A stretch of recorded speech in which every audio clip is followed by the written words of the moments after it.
Good day to all our viewers on DepEd Facebook page and e-TSN YouTube channel. This is Mom Marites Linsoko. I am Glenn Lawrence Ianasabal and welcome to the second e-TSN Webisode.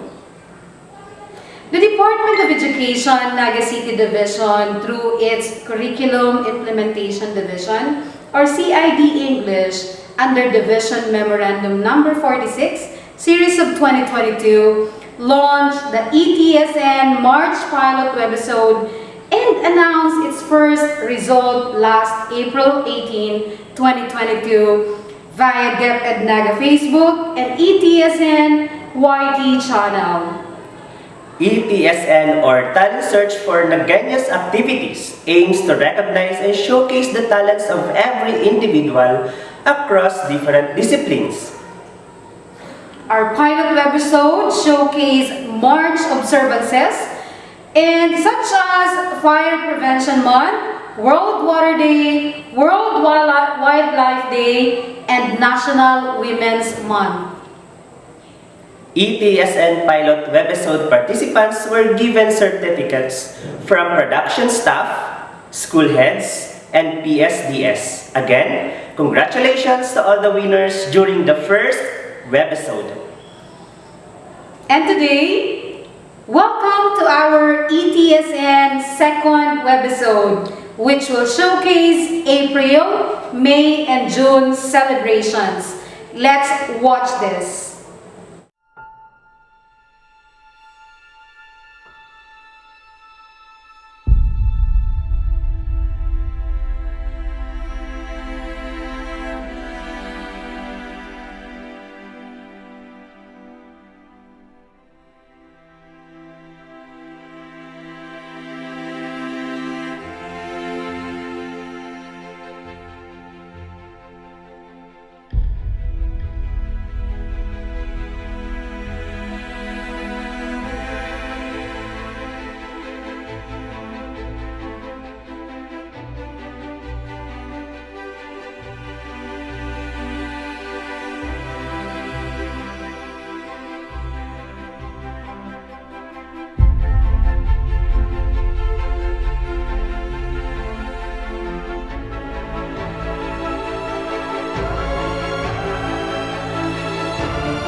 Wherever you are, whatever you're doing, maybe at home, at the office, or inside your classroom, we encourage you to stand and sing our national anthem. It is followed by an invocation and singing of our Naga tribe's theme song.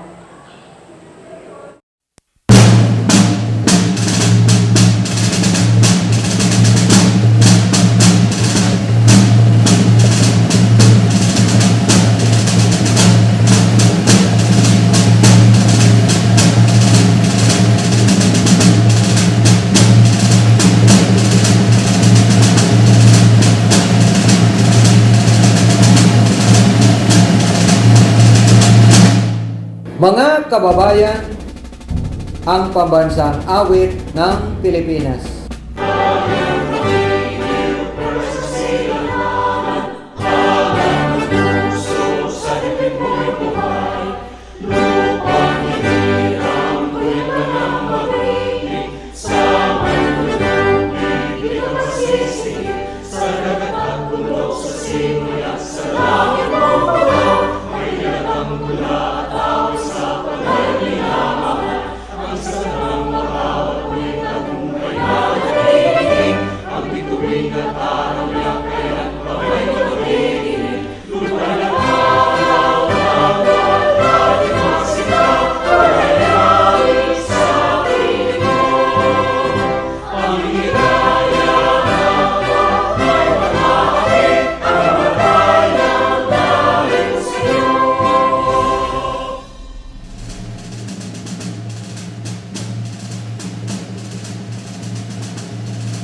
decide to serve with honor and pride.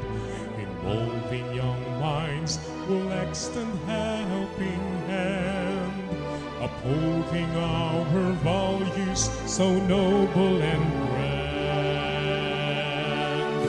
With purpose geared towards the power of the youth, who needs them to bring virtues and truth. Oath to fulfill, protecting each one of us, finding ways to seek what is righteous and just. Dep and Naga, the heart of Bicolanja, the pilgrim city of Ina,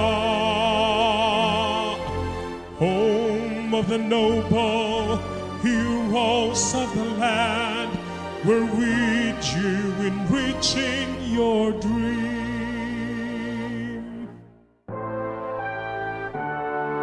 As the world advances through modern time, to dare the road, be it narrow, be it wide, never feel afraid, you are here by my side.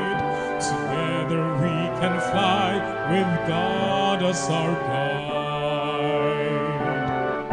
With purpose geared towards the power of the youth, committed to bring virtues and truth.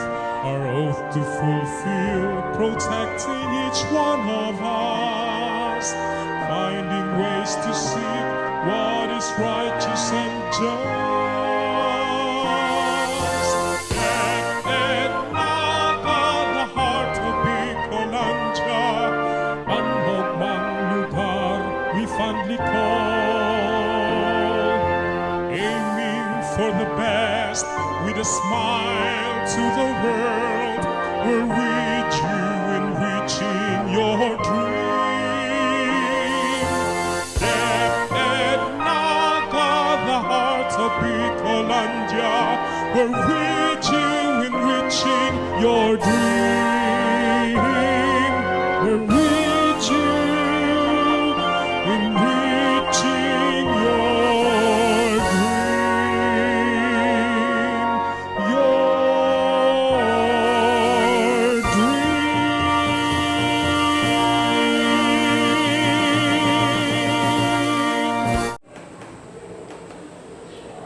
Foremost, let us be inspired by the words of our school's division superintendent, Manny de Guzman, Seso 6. Good day, sir. Hello and a wonderful day to everyone. Thank you for your participation to this new program being proposed in Naga City, which is entitled E-Talent Search for Nagueños. I would like to join the Curriculum Implementation Division under the leadership of Dr. Lisa Abulok as our OIC chief, and also to the proponent of this program, Dr. Roger Balacano, our education program supervisor in English. And I am happy that we have this kind of project, which is intended to showcase the varied talents coming from our learners, teachers, even parents, and community stakeholders. This has been conceptualized, anchored on the idea that the talents and the skills can still be promoted even if there is a limitation on the face-to-face interaction between and among the stakeholders in the Department of Education. And under this activity, it is expected that the rendition or presentation of these talents will be done through the use of technology. The technology that has become dominant during the time of COVID-19 pandemic. So I believe that this will also be helpful and will strengthen the talent, the learning of our students, considering the limitations that we have because of the no face-to-face situation. So we need to maximize all possible opportunities that we can do through virtual mode and other distance modalities that we can do.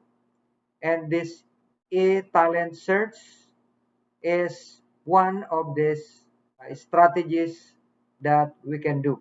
This kind of activity can be considered as another product of creativity, considering that this is something new, because normally whenever we have competitions, these competitions are being done on a face-to-face platform. But now we are doing this virtually. So for those learners, teachers, parents, and other stakeholders who may want to join because you have your talent, this is an extended opportunity, because even during the time of the old normal, even if we have this competition, there is such a limitations or many conditions that are to be followed, and some who have talents may not be able to join. But under this kind of activity,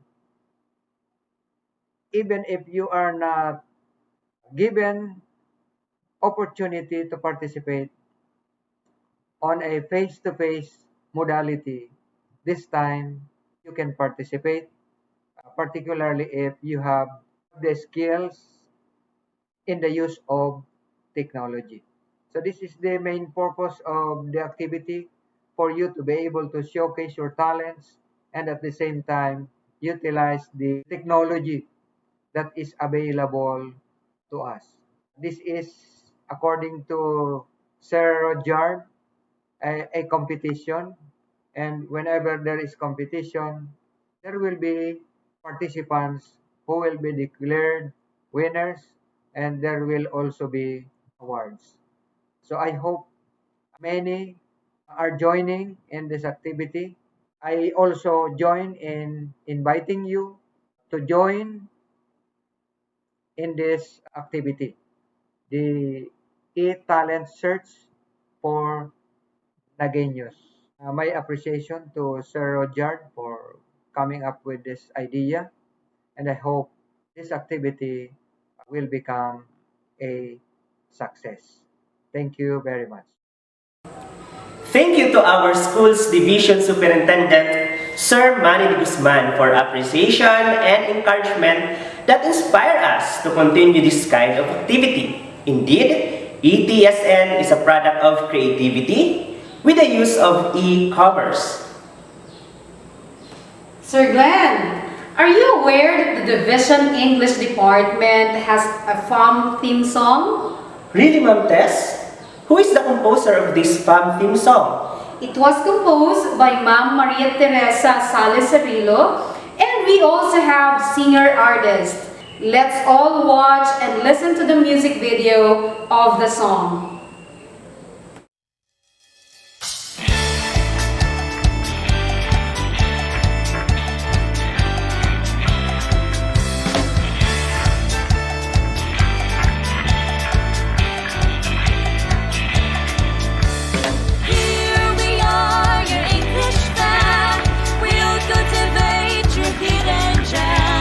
Don't hesitate, oh, you come and rush, 'cause we're just here to push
Wow! Indeed, e-TSN is serious about promoting talents.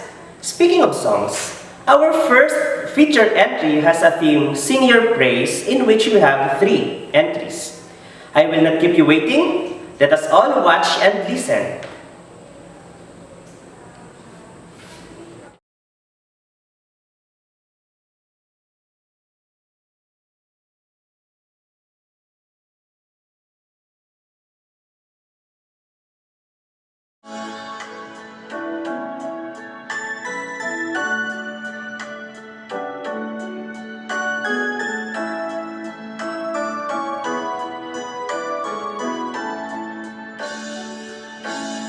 I'm only human. I'm just a woman. Help me believe in what I could be and all that I am. Show me the steering. I have to climb, Lord, for my sake. Teach me to take one day at a time. One day at a time, sweet Jesus. That's all I'm asking of you. Just give me the strength to do every day what I have to do. Yesterday's gone, sweet Jesus, and tomorrow may never be mine. Lord, help me today, show me the way, one day at a time.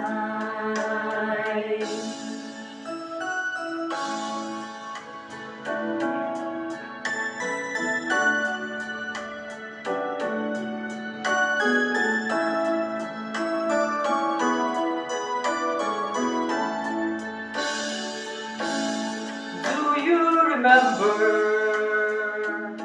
when you walked among men? Well, Jesus, you know, if you're looking below, it's worse now than then. Cheating and stealing, violence and crime. Lord, for my sake, teach me to take one day at a time. One day at a time, sweet Jesus. That's all I'm asking of you. Just give me the strength to do every day what I have to do.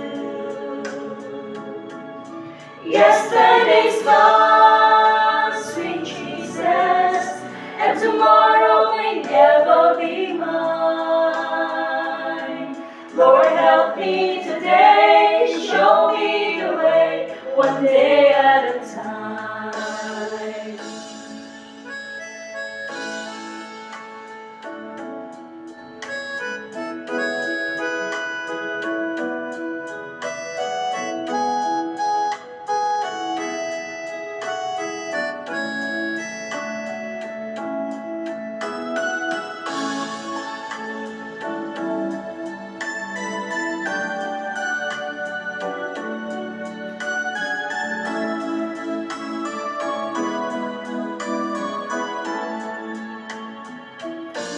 One day at a time, sweet Jesus, that's all I'm asking of you.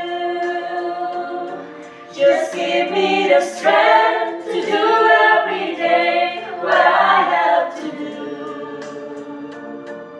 Yesterday's gone, sweet Jesus, and tomorrow may never be mine.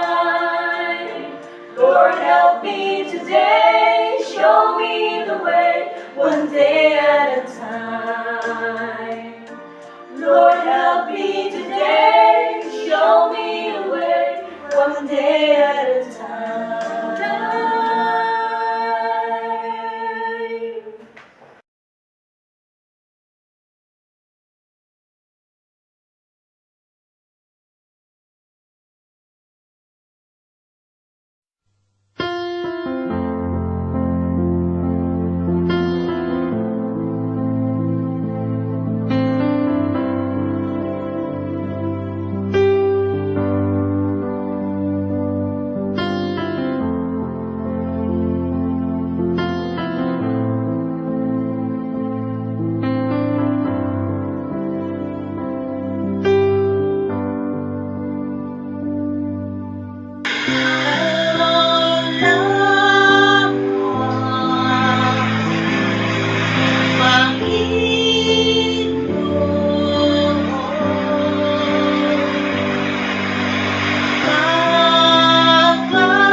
Spirit, lead me where my trust is without borders.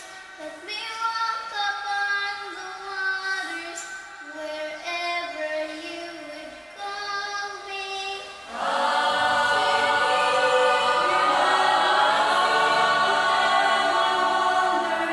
And my faith will be made stronger in the presence of my Savior. And I will call upon your name and keep my eyes above the waves. When oceans rise, my soul will rest in your embrace. For I am yours, and you are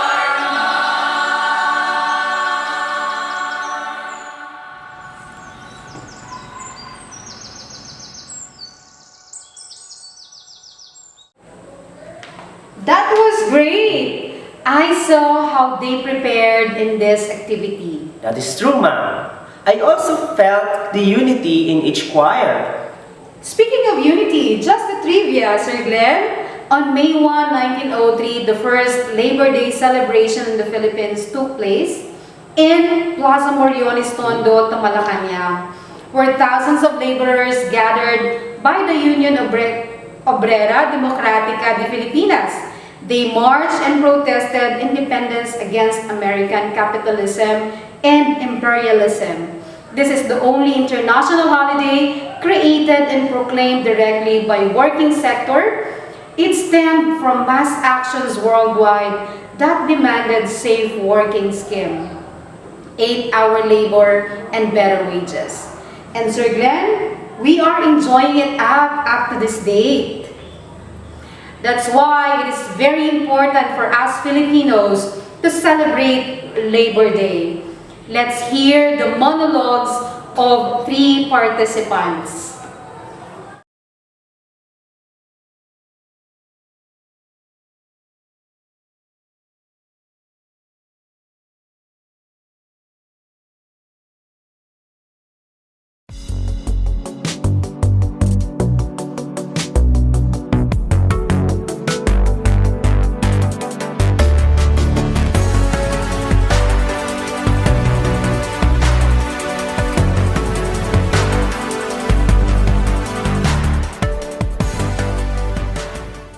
A pleasant day, everyone.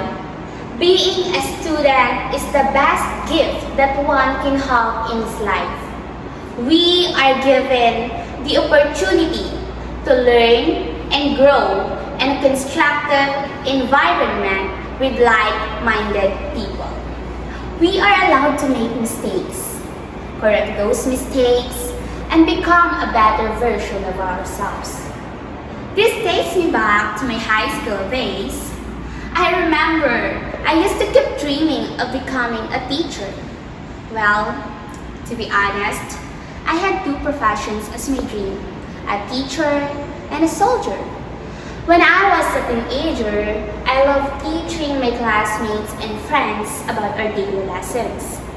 My love for teaching others made me want to take education as my college course. But my parents refuted the idea, telling me that I should just join the army like they did. At first, I didn't really want to be an army. So I took the general academic strand for senior high school. But one day, I met this commander who inspired me to become just like him. He told me tales of what it was like being an army, and I was filled with amazement. Every time I saw that guy, we always talk about his army life. With my interest growing, I often asked him, "How long will you study if you take this course? What are the different positions in this profession? And what are the benefits of being an army?" And every time he answered, I could see in his eyes how proud he was of his profession. He even shared some advice on how I could pass the course. Day by day, I intend towards becoming a soldier has continuously grown because of him. and to fulfill what used to be my parents' dreams, but have also become mine, I finally entered Philippine Military Academy. Yes, it was indeed hard. It always drained my physical and mental strength, but I knew I have people who always support me. Now that I am a soldier, I can give back the time, effort, support, and love that they gave me. I am proud that I was able to achieve one of my dreams, the dream that made me feel the strongest and the bravest I could ever be. You know, guys, life can be hard and destiny may fool you, but always remember this. As long as you learn to love and dedicate yourself to your dreams, you can do it. You can achieve it. Never back down easily because hardships are part of life. Struggling makes you stronger and a better person. Even when people doubt you, asking you, can you do this job? Don't back down and say, I'll try. In life, trying is one thing, but you can either simply do it or don't.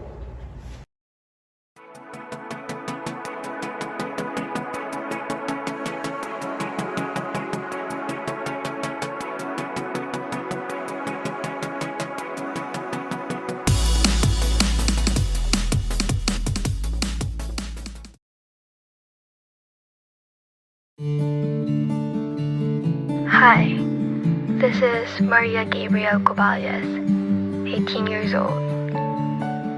It's my last year in senior high school, and I should be happy that I will be graduating soon. But here I am, being worried and anxious about my future. I mean, can you blame me? Future seems so near, yet so far away, and it scares me. Don't get me wrong, I am very excited too. I am looking forward on what and who will I become, and I'm very excited to attain a lot of experiences and memories. But what if my chosen career path isn't really the one for me?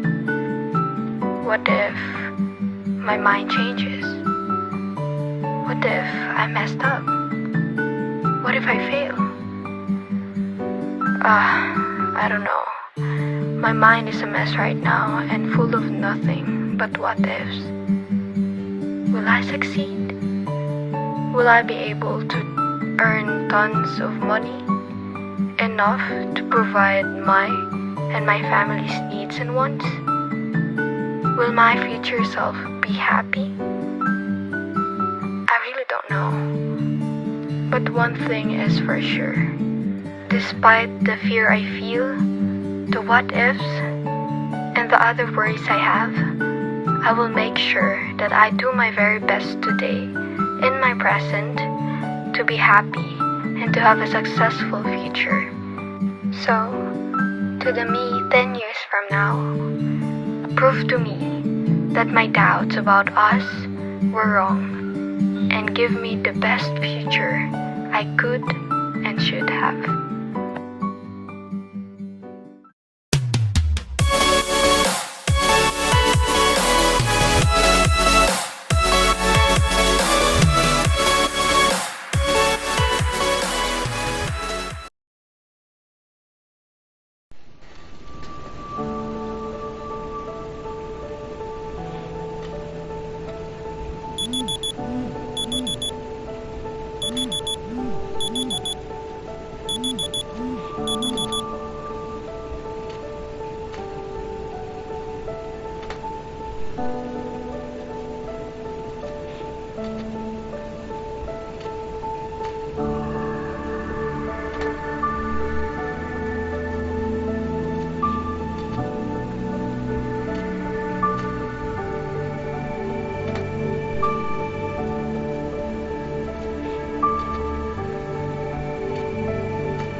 Life is a journey. There is no way of knowing how it will end. but you can control the direction by the choices that you make. I don't have any idea of certainty, but I was able to prove how beautiful life is. Our dreams are extremely beautiful like stars. As stars need darkness to establish its value.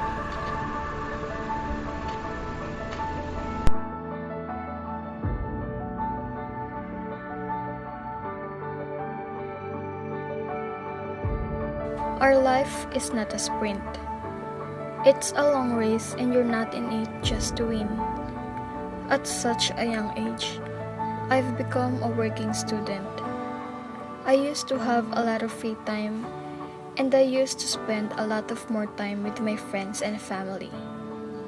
Not until the time comes when I need to sacrifice things in order to have a better future. When my father died and my mother left, I became independent in such a way of supporting myself and my younger siblings. My life turned upside down when this moment came. I don't know how to stand on my own. I was having a hard time on how I can overcome this kind of situation by myself. But with the help of people around me, who became my inspiration on this journey, I was able to realize that I have more time than I think. That these are all possible. It is possible for me to overcome every obstacle. Being a working student is complicated. I am mostly sleep deprived. My educational life is completely at risk. Every single day for me is exhausting.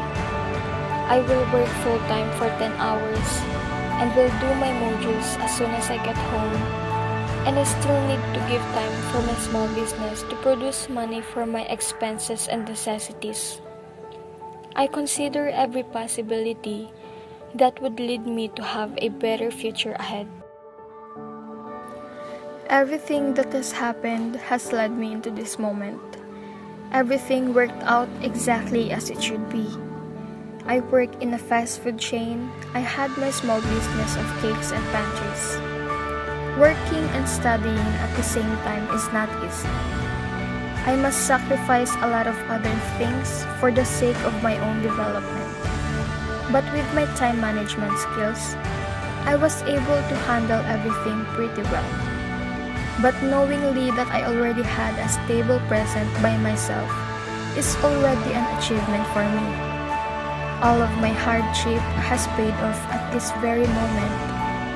As an inspiration to everyone, have faith and trust the process. It will never be too late. We all have our time to shine for our future.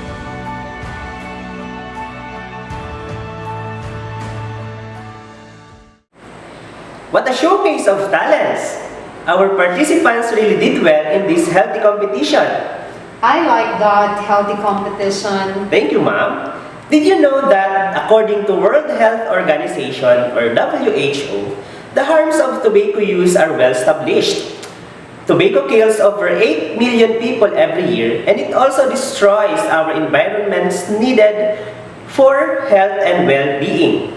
This year's World No Tobacco Day theme is Tobacco, Threat to Our Environment. The campaign aims to raise awareness among the public about the negative environmental impacts of tobacco. Watch and listen to the testimonies from our 3 entries.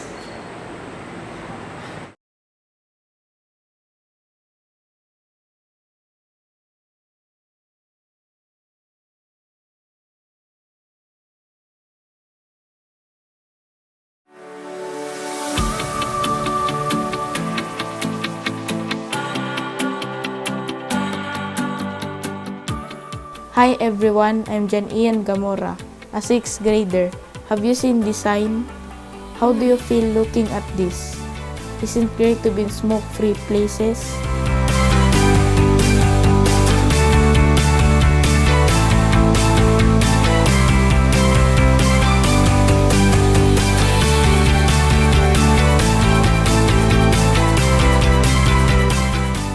Well then, I'm going to tell you that we are lucky that here in Naga City, more and more places are becoming smoke-free.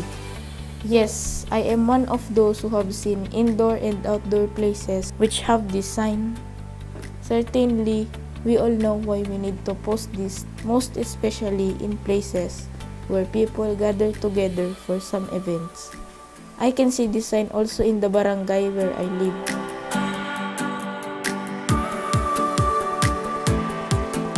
Look, even in our house we have this. Mama and Papa want to remind our visitors that our house is a smoke-free place.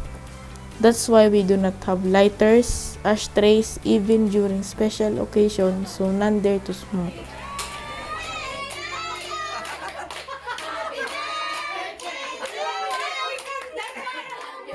I grew up with parents who give constant reminder that smoking is not only harmful for smokers but also to those who are exposed to smoke or smoking. And the best part of it, I have a papa who is a non-smoker. I never see him smoking. One time I asked him if he tried once. He told me that he did not even try. He makes sure that he goes away whenever he sees smoking. He tells me that smoking can ruin one's health, especially our lungs. Papa is right. Those second-hand smokers can be affected even if they are not really smokers. In science, I have learned the different lung diseases wherein the root cause is the habit of smoking. Sometimes I'm thinking those people who have this habit, I pray that one day they will decide not to smoke. Tobacco can destroy our land. It causes the decrease in the fertility of the soil. It causes the destruction of ecosystem and most of all the human health. Growing tobacco contributes to global warming. This destroys our ecosystem. We, the youth of today, raise our voice, no to production of tobacco. This is for us. We love our earth, we love ourselves, we care for our health. Tobacco is a threat to our environment. Let us protect our environment. No cultivation of this crop. Let us stop men using tobacco. No to harmful health effect. Let's make our place environmentally friendly by stop smoking, quit using tobacco.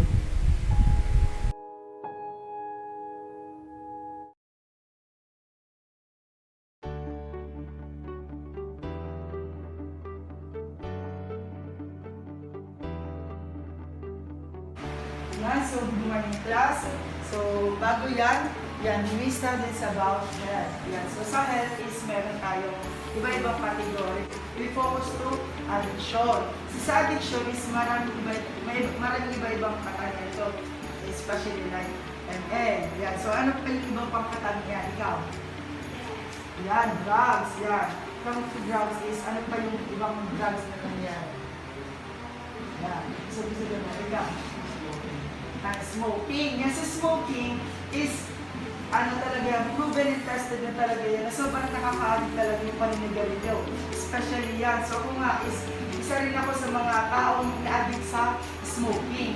Yan, di ba? Sa smoking kasi is, di ba sa una is, sobrang chill lang. Sila na di ba is, pag nagsisigarilyo is, makusog, strong lang tao. Pero, para sa akin, di ba, sa addiction kasi ng paninigarilyo is bad yun. Diba? Dahil unang-una is ikaw ang mismo naglalayo sa pamilya mo, ikaw mismo naglalayo sa mga friends mo, and especially, diba, especially sagad. Diba? Pag sagad kasi is, diba, once na mali is mismo tayo naglalayo sagad. Bilang isang tao na meron pa na palataya sa Diyos, diba, mas commonly, bigyan po natin yung sarili natin na, kumpiyansa na mas magagawin po natin yung bagay na makakaalis po tayo sa addiction. Especially ang paninigarilyo. Dahil ako mismo, diba, sabi mo kanina, addict sa paninigarilyo. Simula ako manigarilyo way back 2012. Ako ay 12 anyos lamang. Ang nag-udyok sa akin, manigarilyo ay ang aking mga kaklase. Pero hindi ko po sila sinisisi. sa aking mga desisyon. Dahil una sa lahat, yun ay aking kagustuhan. At dahil sa paninigarilyo, marami akong naging kaibigan. Nang nagtulak sa akin upang manigarilyo ay ang problema sa pamilya at ang pag-aaral. Dahil sa masaya, wala kang iniisip na problema, lalo na pagkasama mo yung mga barkada mo na may problema din sa kanilang mga bahay. Nakapag-usap kayo ng mga saloobin nyo at mga problema sa bahay. Mga barkada at sigarilyo lang ang aking kasama. Noon, hindi ko iniisip ang magiging epekto nito sa akin. Nung mga panahon na yon, dahil sa kasiyahan at hindi na lang paninigarilyo ang aking naging bisyo, dumating na sa punto na umiinom na din ako ng alak kasama ang barkada. Noong nagsisimula pa lang ako manigarilyo ay isang stick lang kada araw at kalaunan ay naging 2 o 3 stick na kada araw. At dumating na sa punto na kalahating kaha na ang aking kayang ubusin sa kada araw. Ang naging epekto ng paninigarilyo sa akin ay ang pagbaba ng aking resistensya at higit pa doon ay nagkaroon ako ng pagkabahagi sa aking magulang at mga kapatid. At ang nagpatigil sa akin ng paninigarilyo at pag-inom ay ang aking sarili lang din. Dahil napag-isipan ko na sinisira ko lamang ang aking katawan sa paninigarilyo at marami na akong hindi magagawa ng dahil sa paninigarilyo. Sana ako sa mga naging addict sa paninigarilyo. Pero by the grace of God, diba, mas nais ko yun. Dahil hindi lang sa aking sarili, kundi sa tulong ng Diyos. Diba, sabi nga doon sa kanina, wag ko tayo makialis sa mundo. Bagos, patuloy na makiba tayo yan, tungo sa mabuting gawa ng Diyos. Kaya, yan na, isara na ako sa against sa paninigarilyo.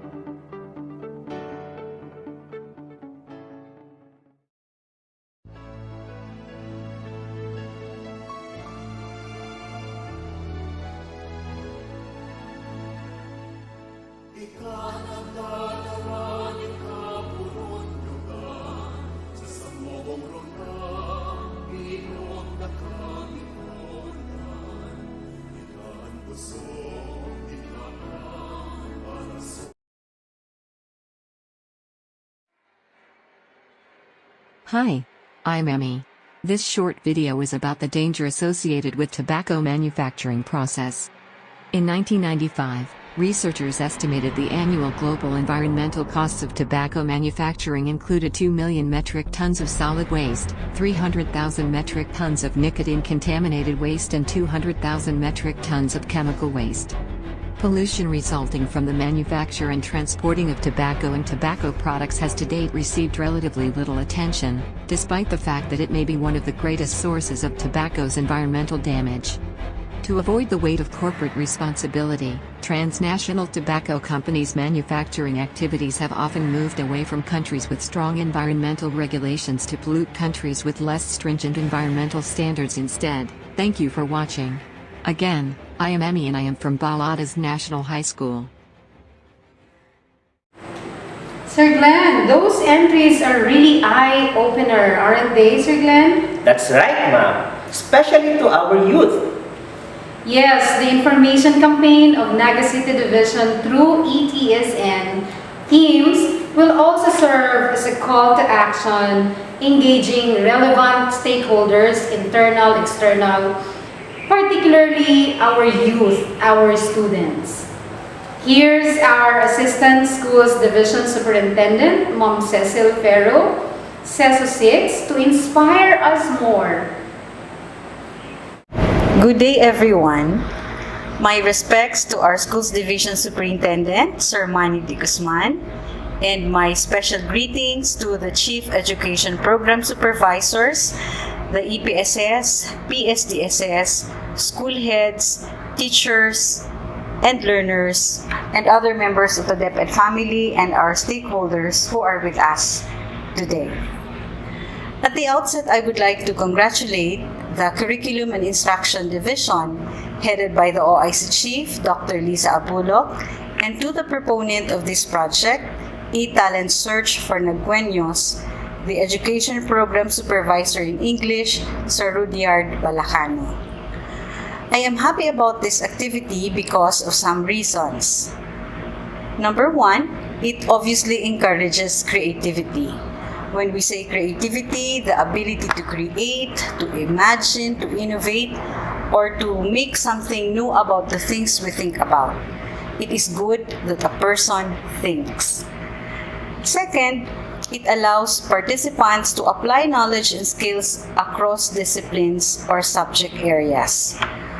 It is something that we want as teachers, allowing our students to find more meaning into what they learn by relating it in the other subject where they also learn similar things. Third, it allows excitement, fun, and happiness. And when that happens, lessons are learned better. So I hope many will be able to participate in this virtual contest so that many also will be able to achieve the objectives that it has been designed for. Let not winning be the only goal that you have in mind when you decide to participate, because when learning is your goal, you will never lose. So have a good time, everyone. Enjoy the contest. What is the importance of Independence Day in the Philippines? Day of Freedom.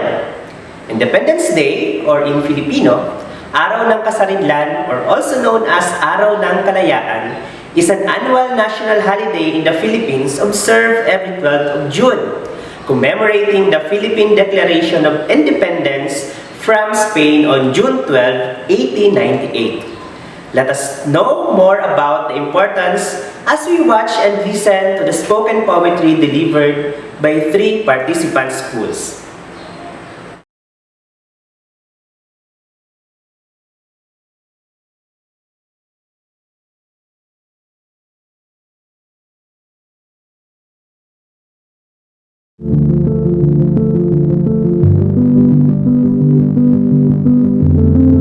Independence. What does it mean to be independent? Our nation celebrates this independence. It is not just raising the Philippine flag, but being a responsible individual. Our ancestors and heroes fought for our country. Without hesitation, they showed that they are mighty. Through their strength and eagerness for our freedom, we should always gain great wisdom. But have you ever think of our country nowadays? Do we really have that courage to raise our country with pride and follow the rules and abide? We experience lot of struggles, fright, and worries because of the oppression of other countries. Lives were sacrificed by our heroes to end oppression and chaos. Our brave heroes gave us the strength. Oppressors were driven away and buried in their defeat. We are responsible to maintain peace. We must unite and help one another. Show love and care for other people. Never let others destroy our freedom. We Filipinos should respect each other for a better nation. Through those sufferings, we become stronger in overcoming each problem that we encounter. We were oppressed before, but we continue to strive for our country to survive. Let us not waste their sacrifices and use all the chances for us to have a better nation for the next generation. We have not experienced the sufferings of our ancestors. They have carried the burden, discrimination, pain. Their cries, sweat, and tears that kissed our land, they mourned and endured the sufferings of our fellow men. We must be grateful to our heroes who fought. It is the greatest gift that cannot be bought by money or fame. It is something that we should treasure. As a Filipino citizen, we must be proud to our identity because Philippines is such a wonderful country. Our amazing culture gives light to our uniqueness, in which we can see our richness. Let us make ourselves productive, be proud of what our country had achieved. Just to have our freedom we are experiencing, freedom that is worth fighting for. We should enlighten our minds and hearts to fulfill our promises that we will protect our country from the oppressors and enemies. To all Filipinos, do not allow the oppressors to bring chaos to our land. To our great heroes, thank you. We are truly grateful. Salute to all of you.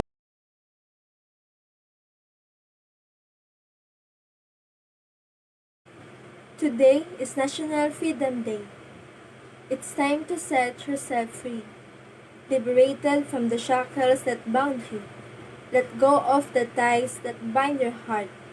Filipinos are continually pleading for independence. During the conflict, we are fearful at this moment. We are battling at this time. Countless appreciable lives. However, we do not surrender. We fight truly, even more resilient, surviving many deaths, fiercely resistant, blood resistant. However, we have attained freedom. It's about time for us to be set free.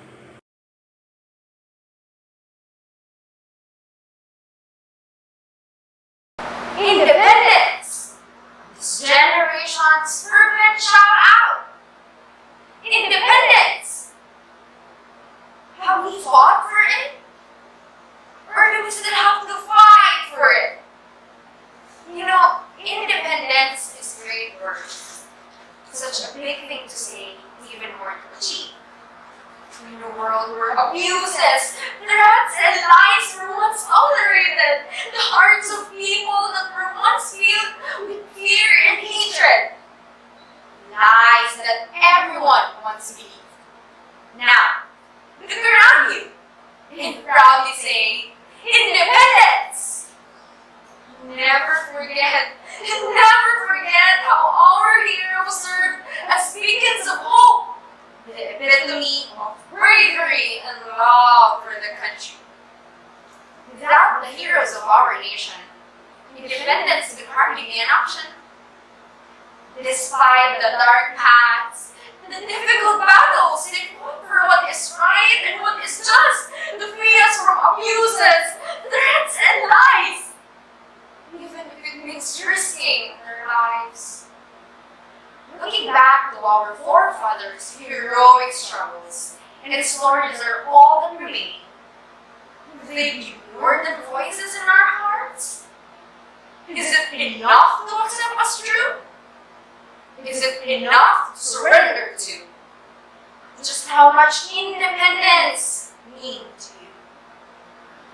When we gaze at life, and the chirping birds are out again, we can feel the change upon the wind. How the color of the skies lights up with sunrises and sunsets.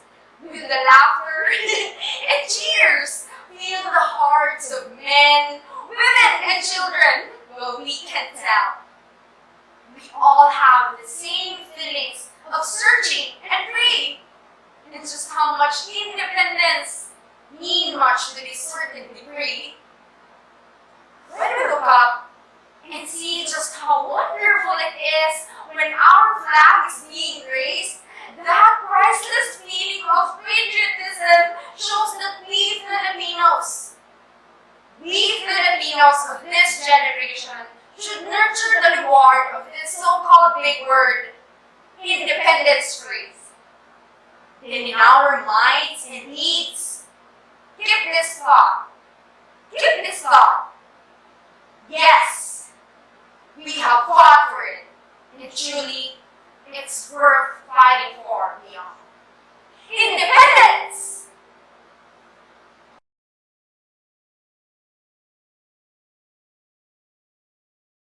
Yes, our next entry is about National Dengue Awareness Month. It is observed every June by virtue of the Presidential Proclamation number 1204 series of 1998. Let us watch Naga City Division's Dengue Awareness Campaign through these 4 infomercial entries.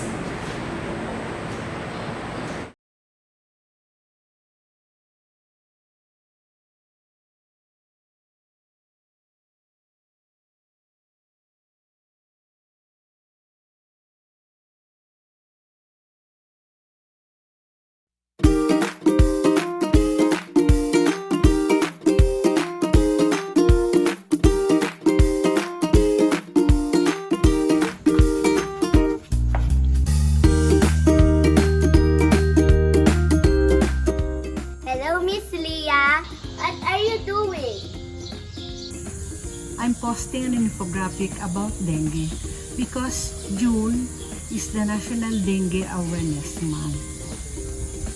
Dengue? I haven't heard that for a while.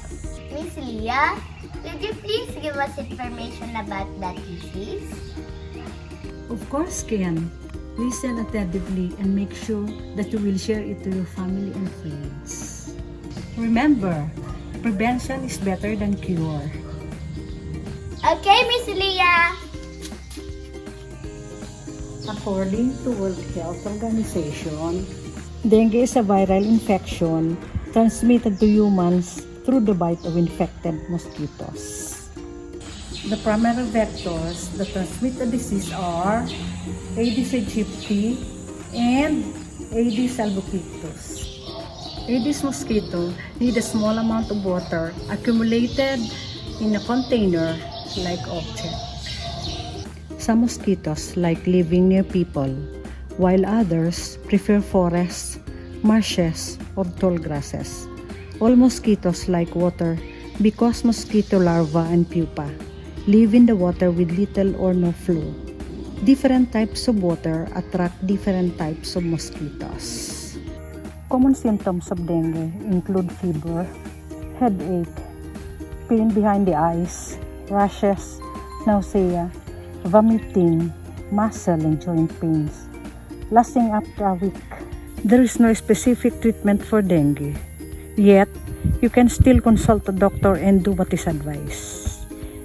If advised hospital admission, do so immediately. If advised home-based care, take plenty of fluids, nutritious food, and paracetamol for fever and pain. The Department of Health reminded the people to follow the 4A's campaign against dengue. Search and destroy. Always look for a mosquito breeding places.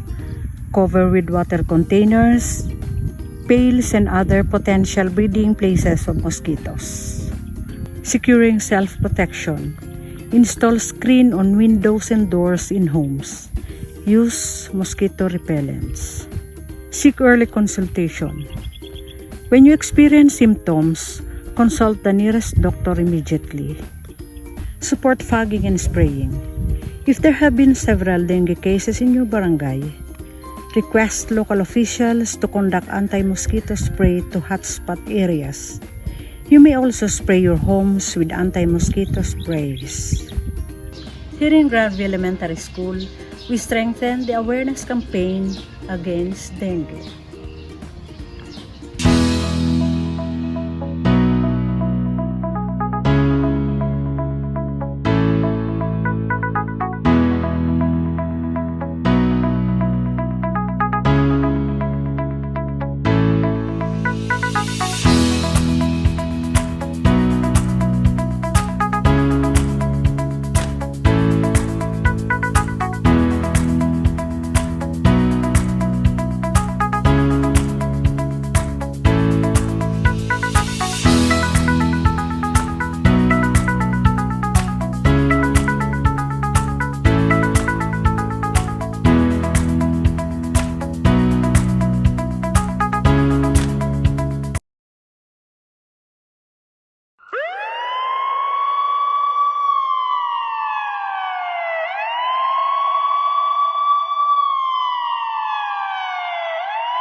morning, Mrs. Reyes.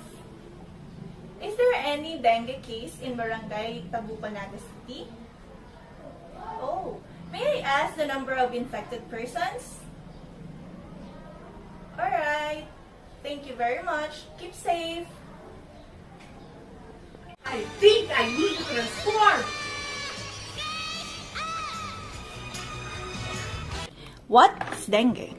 Dengue fever is a flu-like illness caused or spread by a bite of a mosquito in species of Aedes aegypti. Common symptoms appear 3 to 14 days after being bitten. What are the common symptoms? Headache, fever, pain behind the eyes, fatigue, nausea and vomiting, skin rashes, muscle and joint pain, nosebleed and bloody stools. Got infected? Consult a doctor. Drink plenty of fluids. Eat healthy and nutritious foods. Take prescribed medicines. Protecting oneself. Use of mosquito repellent. Wearing of long sleeves and pants and use of mosquito net when sleeping. Clean surroundings to control mosquitoes inside and outside the house. Avoid using containers where water is stuck like tires, flower pots, bamboos, and household waters. Boost immune system by taking vitamins. As a school clinic nurse and health advocate, I ensure that I conduct health education to Tabuco Central School learners and spread awareness on dengue. Cooperation of other stakeholders like parents is vital in promoting dengue-free environment. Coordination with the barangay health workers for a well-informed community and to strengthen advocacies against dengue. Active participation of teachers in the whole school community strengthen the implementation and promotion of different programs like dengue awareness. Be informed and observe safety measures. Prevention is better than cure. Protect yourselves to achieve a dengue-free community.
Dengue is a common disease that Philippines has been experiencing for a long time. The Philippines is known as one of the countries with the highest population, resulting in lack of housing.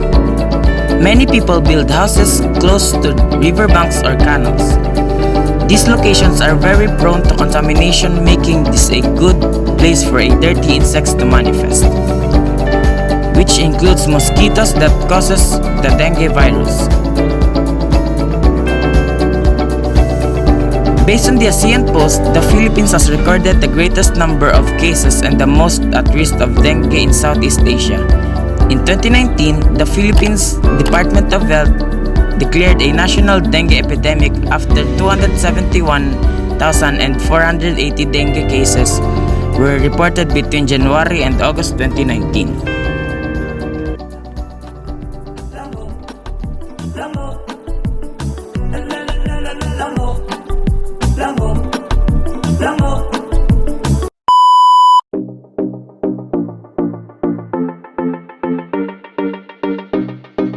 What is dengue? Dengue, a viral infection transmitted to humans through the bite of infected mosquitoes. A mosquito becomes infected when it bites a person who has dengue in his or her blood. What are the symptoms of dengue? Mild symptoms of dengue can be confused with other illness that cause headache, high fever, muscle, bone and joint pain, pain behind the eyes, rash, fatigue, bleeding from nose and nausea and vomiting. What is the best treatment for dengue? There is no specific medicine to treat dengue infection. If you think you may have dengue fever, you should use pain relievers with acetaminophen and avoid medicine with aspirin, which could worsen bleeding. You should also rest, drink plenty of fluids, and see your doctor. The DOH has provided 4 ways to control and prevent dengue, and these are the 4S contra dengue. The first one is search and destroy mosquito breeding sites. Look for mosquito infestation and cover or remove them if possible. These mosquitoes tend to lay their eggs in permanent to semi-permanent bodies of water. The second one is the self-protection measures. Avoid wearing shorts to prevent mosquito bites. You can also use mosquito repellent during the day and also night. You can also use mosquito net or kulambo while sleeping to keep out and avoid mosquito bites. The third one is say no to indiscriminate fogging. Dr. Lyndon Lee Sui, DOH Dengue Control and Prevention Program Manager said, "We are not saying that fogging is prohibited. What we are saying is that it should be done only when there is an outbreak or if an area is a hotspot for dengue." He also said that indiscriminate fogging might cause mosquitoes to develop resistance to insecticides. Last but most important is seek early consultation. It's important to seek early consultation between 1 to 3 days of fever to immediately recognize the disease, which may require the patient to increase fluid intake, especially oral rehydration solution that is proven to be life-saving for dengue patients. By maintaining cleanliness in our environment and practicing self-protection, we can protect ourselves and the people around us from getting infected by mosquitoes.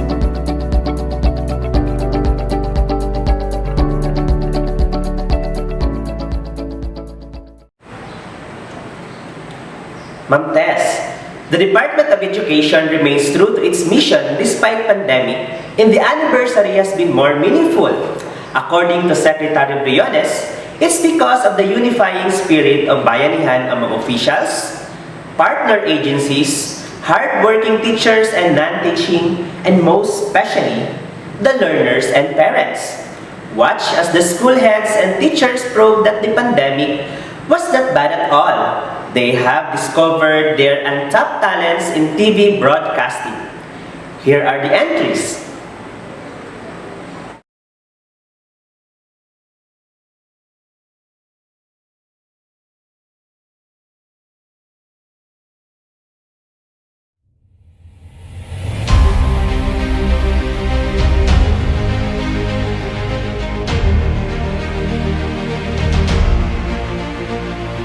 Good day. I am Teacher Cecil, your host for today. Welcome to Grandview Elementary School. It says here, I love Grandview Elementary School, an expression of love to one's alma mater, to whom one owe the training, the experience, and the knowledge to be a total person. Another highlight of the Grandview Elementary School is the Grotto of the Blessed Mother, Mary Help of Christians, which stands to protect and guide, especially the children of Mary Apostolate within the school. For today, our sincerest goal is to unveil the 123rd founding anniversary of the Department of Education. We will dig deeper through our resource person, the information we need to know about the Department of Education. Let's go! Let's find someone knowledgeable of the topic. Good morning, Ma'am. Good We are morning. honored to have you today. Thank you. First of all, how would you like to be addressed? Ma'am Juliet is fine with me. Okay, Ma'am Juliet. So, what is your official designation? I am an elementary school principal. How long have you been connected with the DepEd? I think about 28 years now. Wow, that's quite long. Yeah. Now, Ma'am Juliet, do you have any experience which would you like to share? As a teacher, because Yes. I started as a teacher.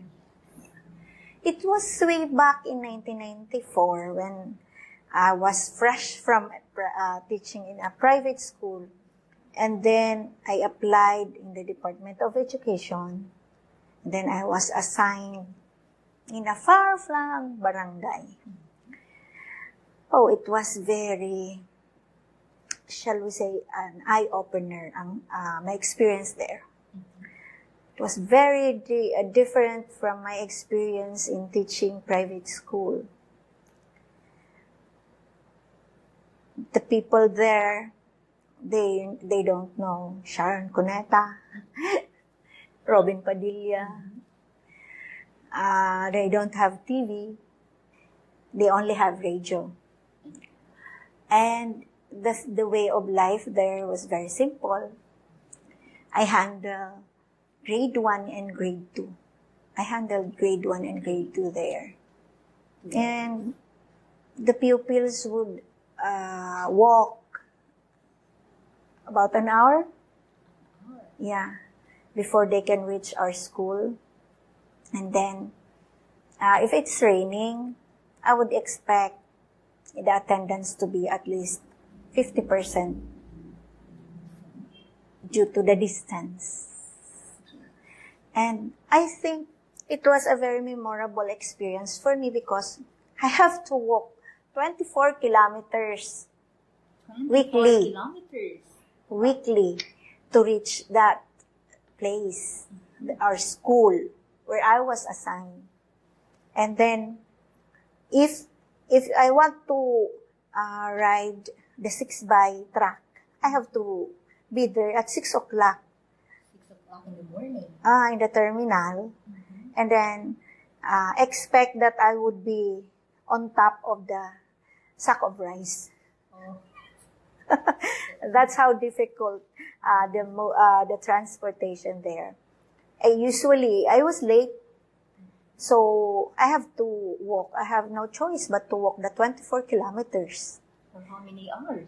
I will start at about 8 o'clock, and the three of us, and then we would arrive at our destination 1 o'clock. You're hungry already. Yeah, I know. We have our lunch. Yeah, and then we sometimes stop along the way. We would choose a very good location wherein we can eat our lunch, and then after that, continue walking. And sometimes I would be the one left behind because I have no experience walking that long. So they would shout Juliet, where are you? Where are you? And then I would say, I'm here, just resting. You wait for me, please. I can't go on because it's a long way. And then you have to hike. And then you have to cross a rice field. And then cane plantation, sugar cane plantation. That's how long. Well, despite of those difficulties, did you enjoy teaching? Yeah. Surprisingly, I enjoyed my stay there because when the pupils that I taught there, they really want to learn. So they really want to go to school. They were very excited to attend my class and to learn because they don't know how to read, they don't know how to write. And then they were very excited to go to school. And that is one what do you call this? One experience or one reason why I was very excited to teach. Perhaps the pupils were inspired by you. You could say that because teachers, they inspire pupils. You have to be an inspiration so that you can invite them, you can encourage them to learn. You have to be an inspiration. And the pupils there, since they live in a far-flung area, they were very simple. They were very kind. They were very, shall we say, they look up to the teacher there. They think that the teachers are somebody to idolize, to look up to. Like their role model. Yeah. That's where your experiences, Mom, are so amazing. Now, let us come to our main topic.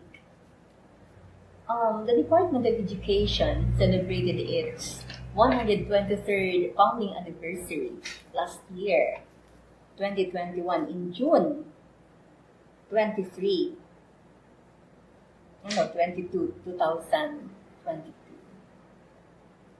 Now, what do you think is the impact of this to our present educational system? You would think that the Department of Education is already existed 124 years today. So, there was already a system of education pre-Spanish time. To wrap up our interview, what is the advantage of the K-12 to the Department of Education? I would say that the K-12 has a great impact to the Department of Education in a way that graduates of K-12 can now work after finishing grade 12. They already acquired the skills needed for work.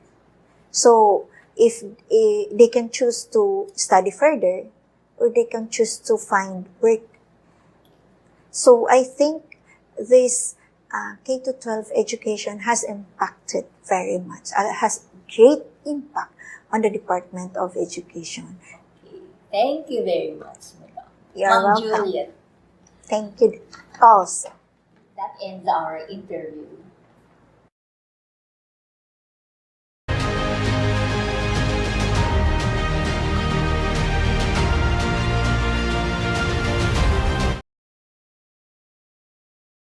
Continuing its efforts and full commitment, the Department of Education embraces the principle in doing what is best for the children and for the country. Truly, get it, yes.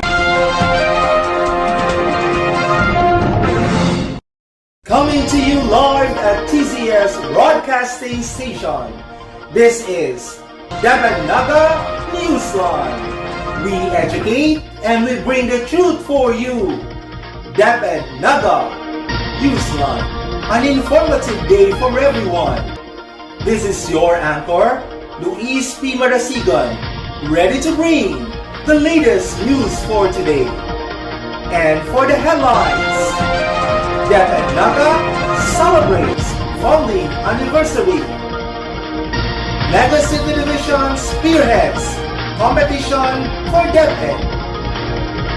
We will be back after the break. Who is a teacher for you?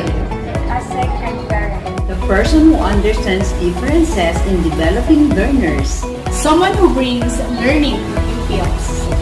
A best of learners for life. Whatever our concept might be, the teacher will always remain as a pillar for learning. A friendly reminder from TCS Newsline. We are back on Naga Newsline. Naga celebrates its founding anniversary. For the details, we have Stephanie Silos. Thank you, Sir Luis. As part of the 124th Foundation Anniversary of the Department of Education, DepEd Naga City Division showed support to the advocacies the department is pushing. This is through friendly competitions, not only for learners, but also to teachers and other advocates of learning. The event dubbed as E-Talent Search for Nagueños started April and is expected to end this June, featuring a number of contests shaping various inclinations of talented individuals. For DepEd Naga Newsline, this is Stephanie Silos.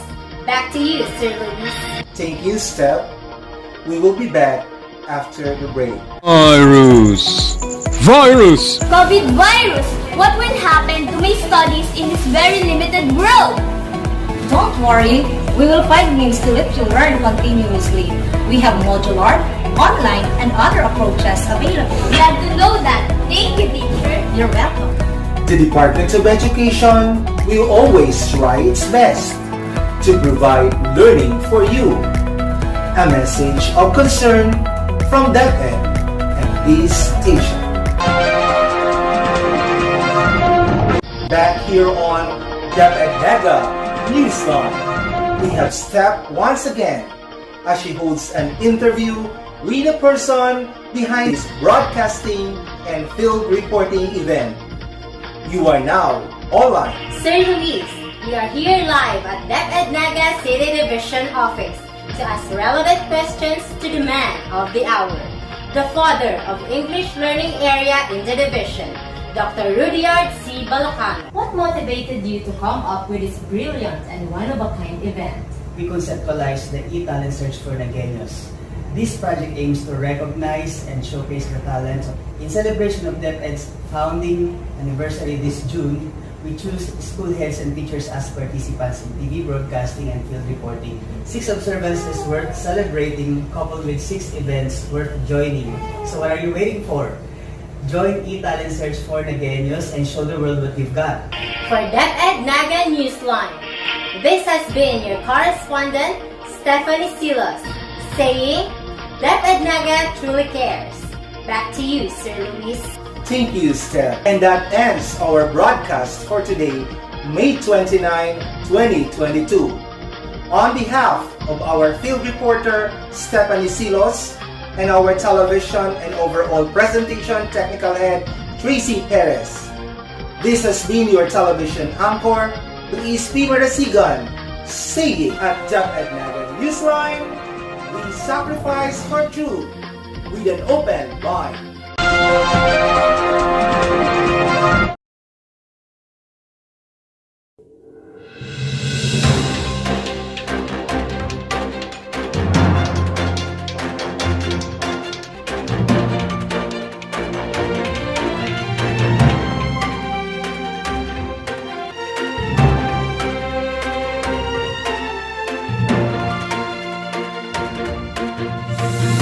Good morning, Philippines. I am Dustin Ivo Bichara, your news anchor for TNHS News.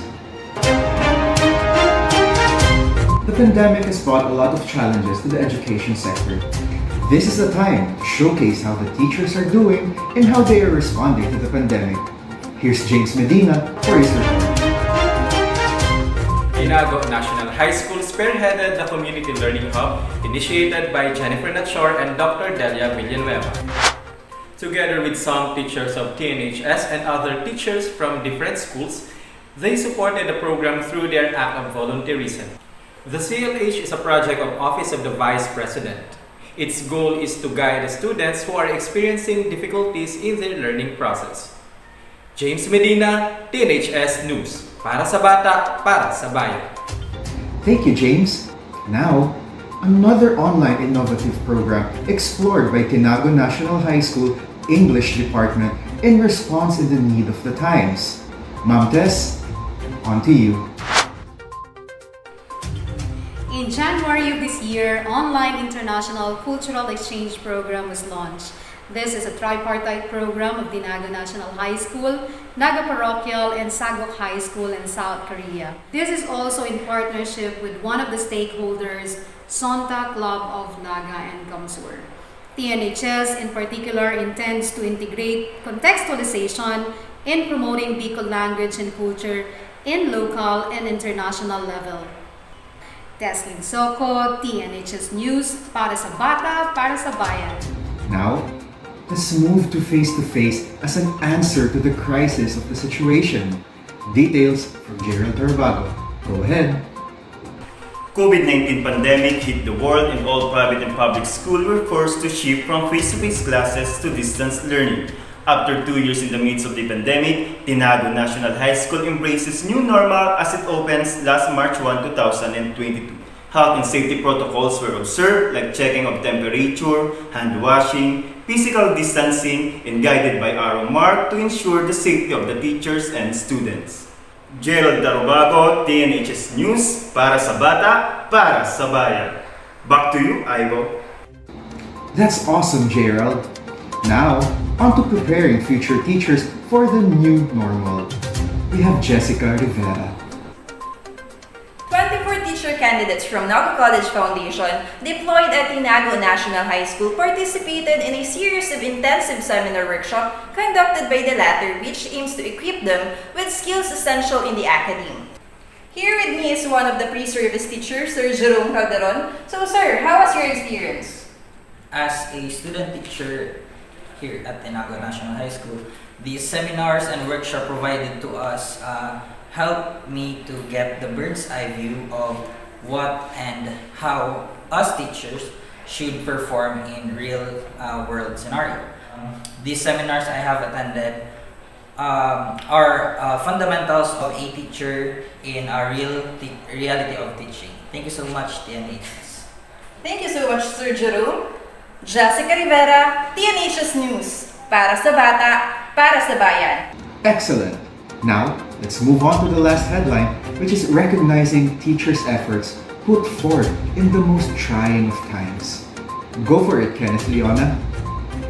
3 teachers from Tinago National High School here in Naga City bagged the awards during the search for District 3 exemplary teachers held at Avenue Plaza Hotel. Now, we are going to interview one of the awardee, Ma'am Julianne G. Shantes. Ma'am, how did you feel about the award given to you? At first, I feel elated and of course happy. I'm just a normal teacher, but my work is being recognized without knowing it. Thank you so much, Ma'am. TNHS News, Kenneth Ray Siliona, para sa bata, para sa bayan. Back to you, Ivo. TNHS is committed to share the division plan, Naga Thrives, and Project Care.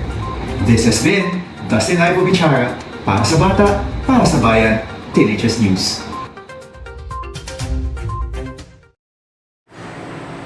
At this point, let us pause for a while and hear an inspiring message from our Curriculum Implementation Division Chief herself, Ma'am Annalisa Agulo.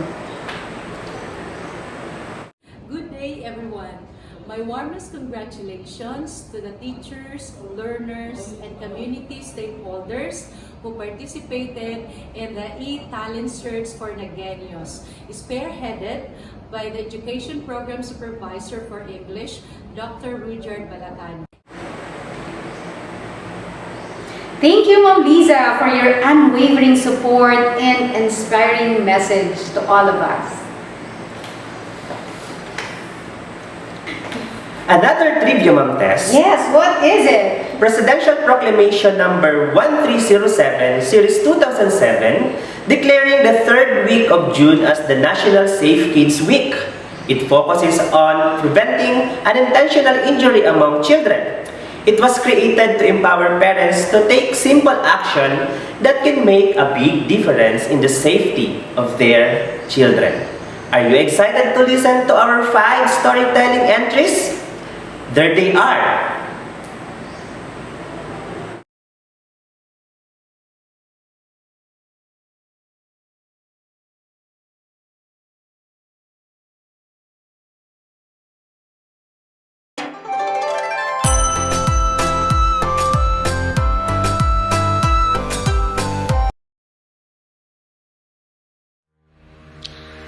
Tabuco Central School presents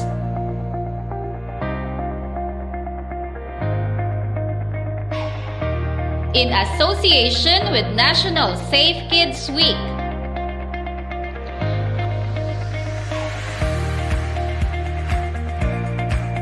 Christoph Ron A. Adorable.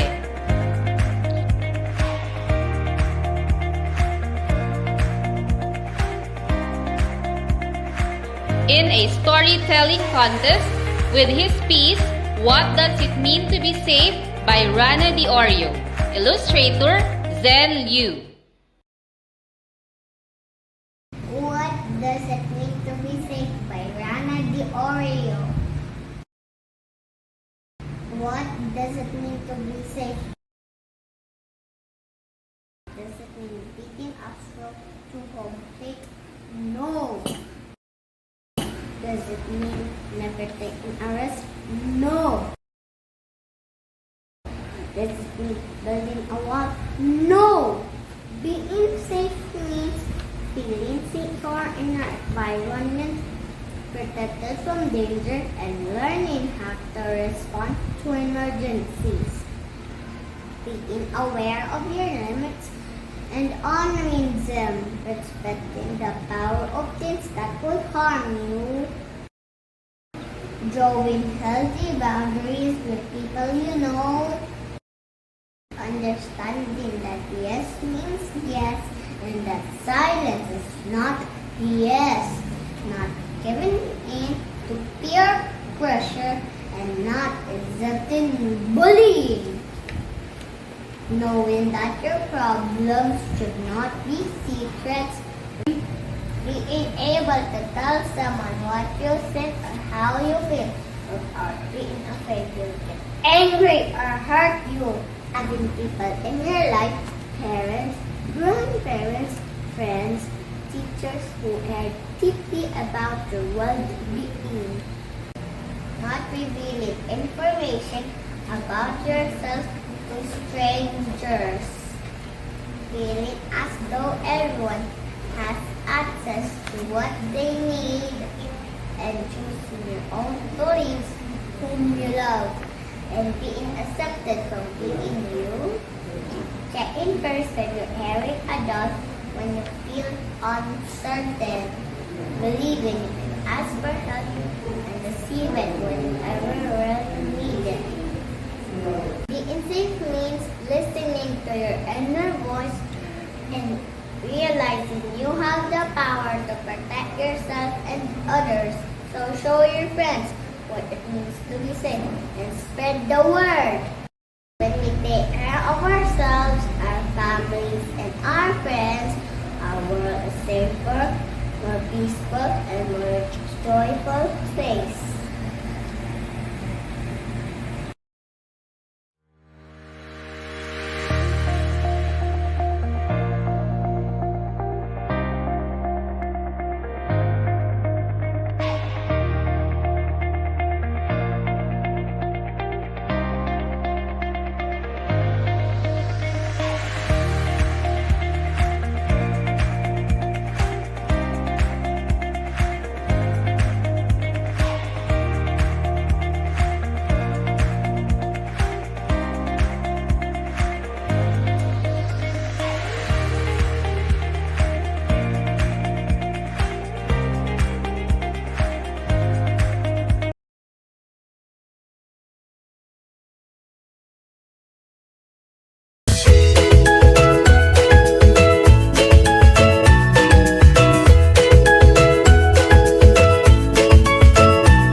Ronnie and Mommy walk to the bus stop.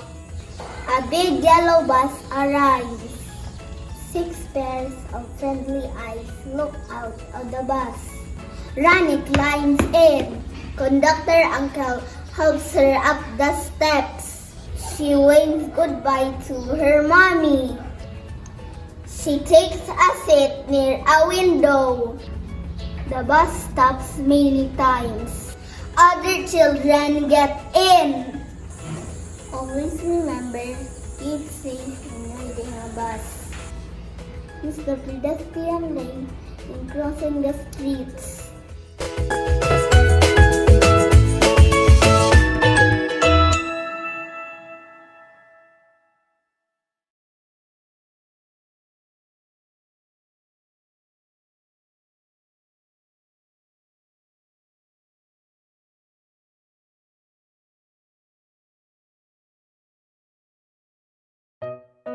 I walk in the park. Hello there. My name is Ina Leshwati Singh. Today I will tell you a story about a walk in the park. We see strangers every day, and they are usually nice and friendly.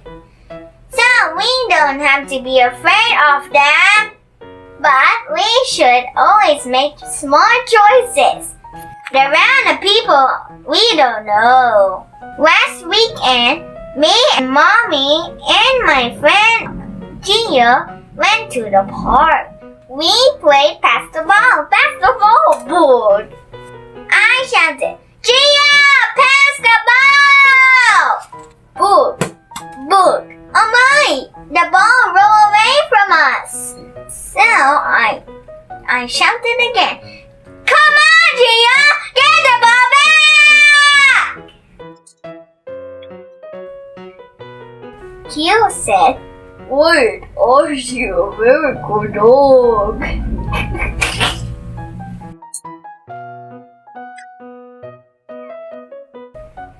That dog is very cute. It could shake and roll over. And the man holding the dog seemed nice. I have lots of puppies inside my car. You can check and go with me. I can give you some puppies, said the man. No! I shouted. We to go back home now! The man started to come towards us. So I grabbed Gio and we ran away. We went to Mommy and told her what happened. Mom said, next time stay with me and do not go to anyone or you do not know. That man is a stranger.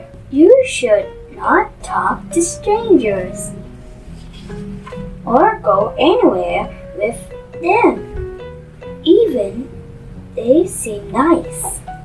Always remember to shout, run, and tell out. I hope you enjoyed my story. Thank you. Bye.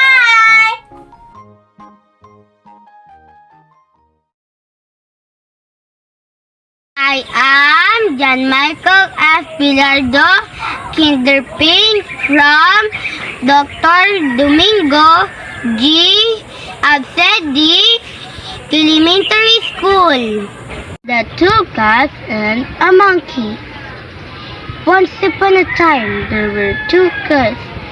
They were good friends. They got a piece of bread.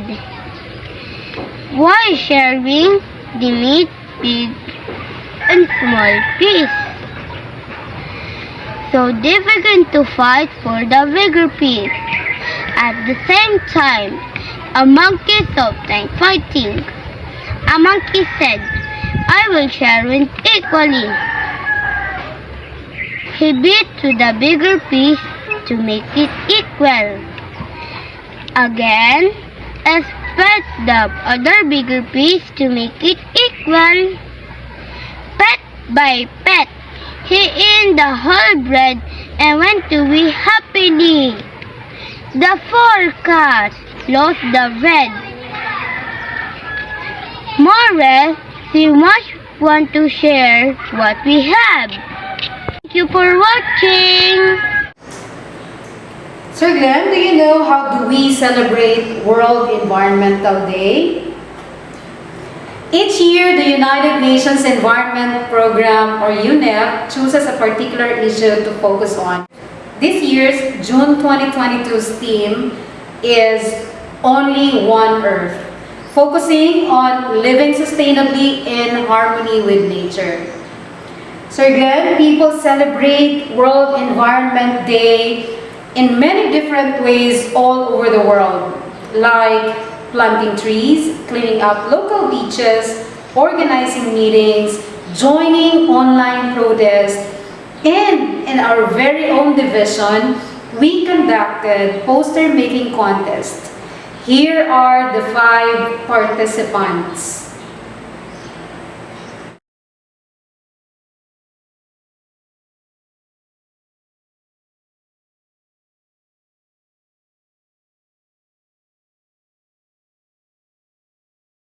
There are 7,938,828,930 people in the world. 112,508,994 people in the Philippines. These numbers are adding up as each minute passes. But are you aware that we only have one Earth? I am Maria Safira Angela D. Custudio, a grade 6 pupil from Naga Central School 2. And I am one of the billions celebrating World Environment Day through my art.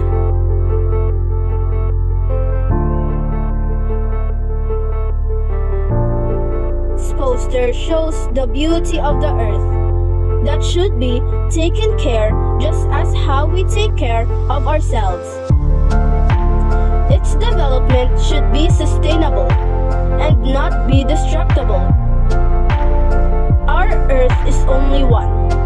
It has to be taken care now or never.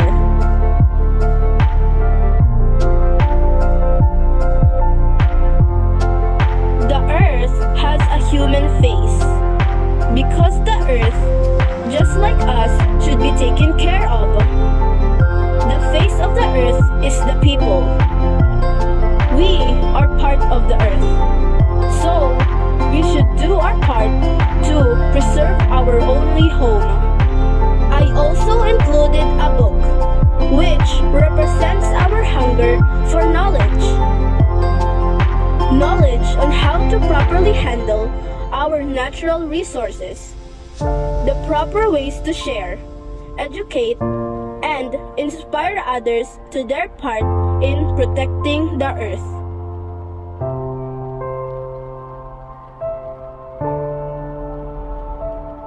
The arrows represent the cycle, a cycle of development that should never stop, a cycle that should start with us. These arrows also depict the 3 R's: reduce, reuse, and recycle. The tall buildings and highly advanced cars and trains represents economic development. The earth is always moving forward. Change is constant. But we need to remember, as we aim for economic development, sustainable development should not be compromised. Greener and cleaner earth should be the top priority. The trees, sun, Air and water play a vital role in our life and the Earth's life. These are our non-negotiables. Without these, all forms of life will die.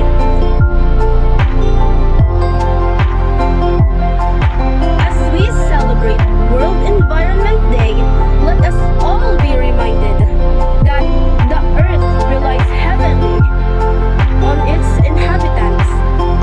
Our home. The Earth is the reflection of the people. Let us be one because we have only one Earth.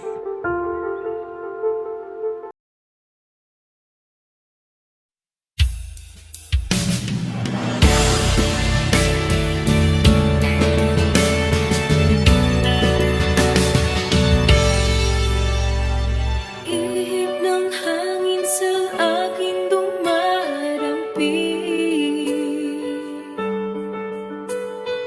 Kunin ang ibon na parang ako'y ina.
Hi, my name is Queen Brianna Virandon, a grade 6 pupil of Grandview Elementary School. I believe the earth is a fine place and worth fighting for. It will not continue to offer its harvest if we are not faithful to care for it. Let us take steps to fight for it and sustain a healthy environment that makes sense to be used by future generations, because a healthy environment is essential to a strong economy. Here in GVS, we encourage awareness and take action for the protection of the environment. Happy World Environment Day!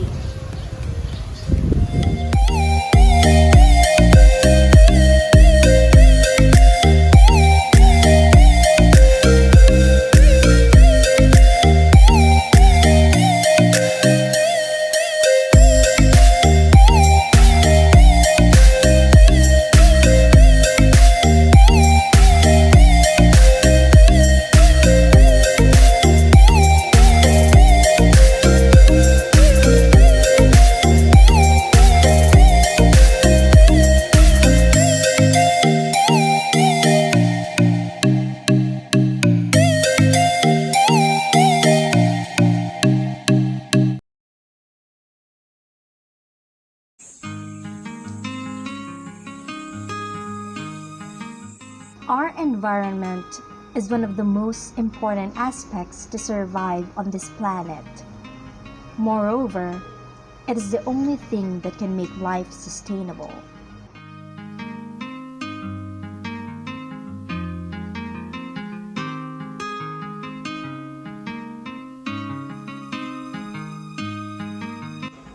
Without it, we cannot survive even a single day.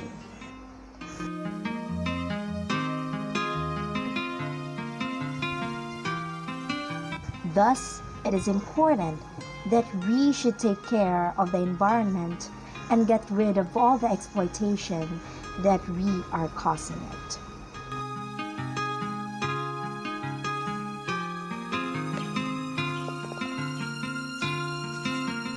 Every year, World Environment Day is observed on the 5th day of June. With the increasing levels of pollution, it is high time to stop and make peace with nature.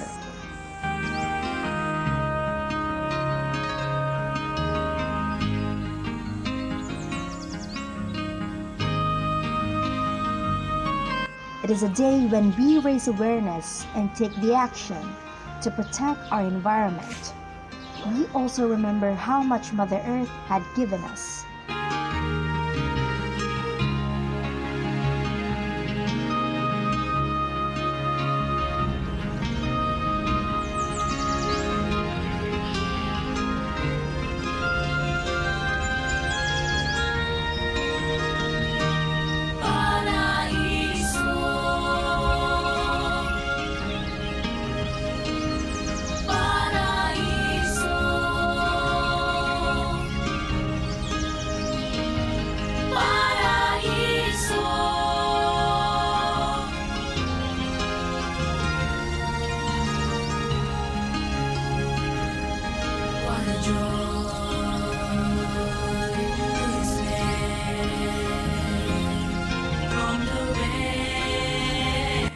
And now it's time to give the same affection back to her.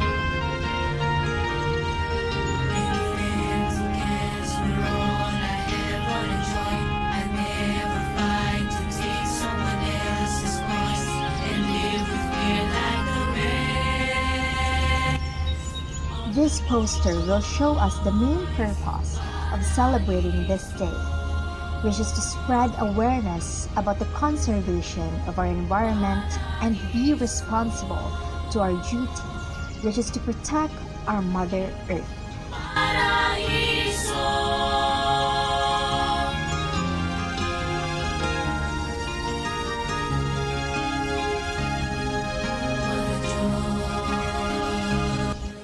We must stop all the exploitation that is destroying it, because in the end, it is our basic need for our survival and for our generations.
Indeed, e-TSN entries and information campaigns were initiated by the man of the hour, our very own education program supervisor in English, Sir Rodyard Balacano. To my DepEd Naga family, headed by SDS Manny de Guzman, thank you for the support. To Nagueños, thank you for sharing your talents. Thank you so much, Sir Rod, our reliable, seemingly daunting but very accommodating EPS or Education Program Supervisor in English. And may I just share a quote according to Erica Jong, everyone has talent. What's rare is courage to follow it to the places where it leads. This is Mom Marites Linsoko of Tinago National High School. And according to Maya Angelou, talent is like electricity. We don't understand electricity, we use it. This is Glenn Lawrence Ianasabal of Tinago National High School. Keep discovering, joining, and showcasing your talents. See you on our e-TSN third webisode. Let's watch the trailer.